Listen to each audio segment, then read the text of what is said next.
বালুরঘাট কলেজের বাঙালি অধ্যাপক ডক্টর সমিত কুমার সাহা উত্তর দিনাজপুর জেলার গৌলিসুরা গ্রামে একটি অসাধারণ আবিষ্কার করেন।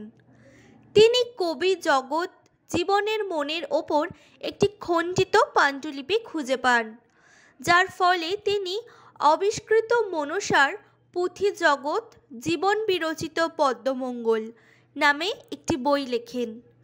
অন্নপূর্ণা প্রকাশনী কর্তৃক প্রকাশিত এই বইটিতে বিভিন্ন দেবদেবীর গল্প, চাঁদ সদাগরের কিংবদন্তি এবং দিনাজপুরের কৃষিপণ্য ও কুটির শিল্পের বাণিজ্য যাত্রার বর্ণনা রয়েছে।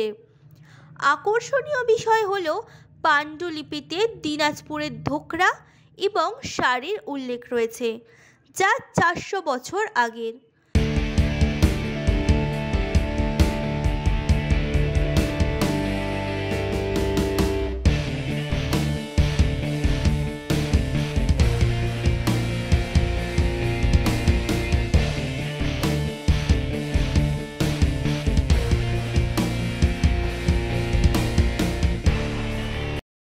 ডক্টর সাহা দক্ষিণ দিনাজপুরের কুশমন্ডি থানার ধোকরা তৈরির কেন্দ্র হিসাবে এবং গঙ্গারামপুরে বোনা শাড়ির একটি বিবর্তিত রূপ হিসাবে দিনাজপুর শাড়ির গুরুত্ব তুলে ধরেছেন। তিনি এই ঐতিহ্যবাহী কারুশিল্পকে জিআই ট্যাগ দেওয়ার জন্য সরকারের কাছে অনুরোধ করছেন।